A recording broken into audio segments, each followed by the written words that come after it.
लोकनेते राजारामबाबू पाटील यांच्या स्मृतिदिनानिमित्त इस्लामपूर शहरामध्ये भव्य आरोग्य शिबिराचं आयोजन करण्यात आलेलं आहे। तर आपल्यासोबत या शिबिराचं ज्यांनी आयोजन केलं आहे या सर्व पदाधिकारी आपल्यासोबत आहेत। नेमकं त्यांच्याकडून जाणून घेऊया की शिबिराचं आयोजन त्यांनी कशा पद्धतीने केलेलं आहे। नमस्ते, काय नाव आपलं? दिग्विजयानंदराव पाटील. आपण जे या शिबिराचं आयोजन केलेलं आहे याचा नेमकं हेतू काय आहे? वरून इस्लामपूर नगरीतील जे काय आपले नागरिक आहेत त्यांना मोफत सुविधा मिळावी, आरोग्याची व्यवस्था व्हावी आणि त्याचप्रमाणे जे काय आता इस्लामपूरमध्ये रोगराई आहे किंवा कुणाला आज म्हणजे प्रत्येक गोष्टीची अडचण आहे. आता हॉस्पिटल म्हणलं की बराचसाच खर्च येतो. तर बापूंच्या स्मृतिदिनानिमित्त दादांच्या मार्गदर्शनाखाली आम्ही हे आरोग्य शिबिर मागल्याही वर्षी राबवलेलं, मागल्या वर्षी मोठ्या प्रमाणात होतं. ह्यावेळी आपण हे असं राबवलं तर ह्यावेळी अंदाजे जवळपास 4,000 लोकांची आपली नोंदणी झालेली आहे 4 दिवसात. तर आपल्याला असा वरून इस्लामपूर नगरीतून चांगला प्रतिसाद मिळालेला आहे. कुसुमताई राजाराम बापू पाटील आरोग्य केंद्र ओपीडी हे नामदार जयंत पाटील साहेबांच्या संकल्पनेतून तसेच आपले युवा नेते प्रतीकदादा पाटील यांच्या संकल्पनेतून हे चालू केलेली ओपीडी आहे। ह्या ओपीडीचं काढण्यापाठीमागचा हेतू एकच आहे की वाळवा तालुका, शिराळा आणि आसपासचे जे खेडेगावातले जे रुग्ण आहेत त्यांना गरजेप्रमाणे कमी आणि मोफत सुविधा मिळाव्या यासाठी जयंत पाटील साहेबांच्या प्रयत्नातून आणि प्रतीकदादांच्या आणि आपले कृष्णा चॅरिटेबल ट्रस्ट कराड यांच्या संकल्पनेतून ही ओपीडी चालू करण्यात आली आणि ह्या ओपीडीला अत्यंत चांगल्या प्रतिसाद मिळत आहे। आणि ह्या ओपीडीमध्ये सगळ्या विभागाचे स्पेशलिस्ट डॉक्टर आहेत। उदाहरणार्थ MD medicine, gynaecologist, paediatrician, cardiologist, प्रत्येक शुक्रवारी शनिवारी न्यूरोलॉजिस्ट येतात, प्रत्येक 15 दिवसातून एकदा कार्डिओलॉजिस्ट येतात। ECG किंवा रक्त तपासणीच्या सगळ्या सुविधा अल्प दरामध्ये किंवा मोफत केलं जाते। आता हे 4 दिवसाचा जो कॅम्प आहे आपले वाळवा तालुक्याचे भाग्यविधाते लोकनेते राजाराम बापू पाटील यांच्या स्मृतिदिनानिमित्त हे आपण साजरा केलेलं होतं।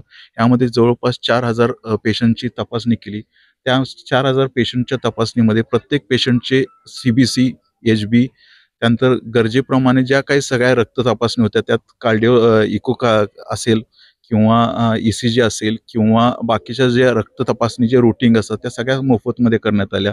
आणि ह्या सगळ्या कॅम्पसाठी प्रतीकदादांनी अहोरात्र प्रयत्न केलेले आहेत आणि त्याचबरोबर कृष्णा चॅरिटेबल कराड यांनी ह्याला भरपूर काय केलेलं आहे, सहकार्य केलेलं आहे। आणि ह्यामधनं बऱ्यापैकी 4 दिवसामध्ये जवळपास 200 ते 250 लोक कॅटरॅक्टची डायग्नोस करण्यात आलेले आहेत आणि ज्या पेशंटचे रुग्णाचे डायग्नोसिस झालेले आहेत त्यांना पुढील उपचार कृष्णा चॅरिटेबल कराड इथं मोफत करण्यात येणार आहे। त्याचबरोबर ह्याच पेशंट ज्या वेळेला शिबिर चालू होती त्यावेळेला एक हार्ट अटॅकचा पेशंट आला, त्याला देखील आपण इथं डायग्नोस केल्यानंतर तत्काळ ॲम्ब्युलन्सपासून सगळी सेवा मुफ्त देऊन कृष्णा चॅरिटेबलमध्ये ॲडमिट करून त्याला उपचार, त्याची पुढची अँजिओप्लास्टी पण त्याची काय करण्यात आली, मोफत करण्यात आली।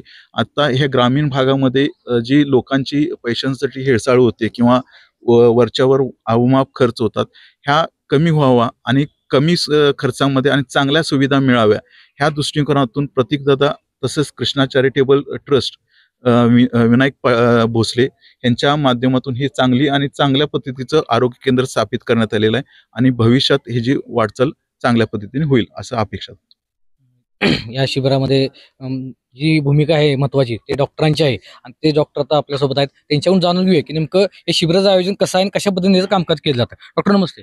नमस्कार. काय सांगाल, जे शिबिराचं आयोजन केलेलं आहे, आजचा 4था दिवस आहे, कसा अनुभव होता आणि लोकांना कशा पद्धतीने आपण ट्रीटमेंट दिली? ऍक्च्युली छान प्रकारे शिबिराचं आयोजन झालेलं आहे। जवळपास 4,000 ते 5,000 रुग्णांची सेवा यामध्ये झाली। यामध्ये dermatology, gynaecology, general medicine, orthopaedic, neurology, cardiology, paediatric या तपासणी विभाग होते। याच्यामध्ये भरपूर लोकांना लाभ झाला आहे।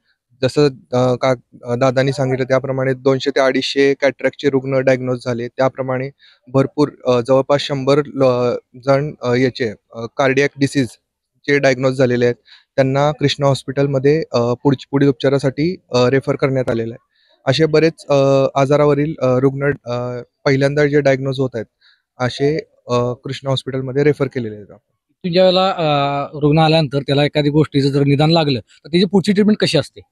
इथं आता प्रायमरी जे आपल्याला इन्व्हेस्टिगेशन्स असतात, ECG म्हणा किंवा बाकीच्या रक्त तपासण्या त्या होत आहेत। त्यातून जे डायग्नोसिस होत आहे त्याचं परत जे पुढील इन्व्हेस्टिगेशन्स लागत आहेत ते पण कृष्णा हॉस्पिटलमध्ये या ट्रस्ट मार्फत म्हणजे फ्रीमध्ये होत आहे.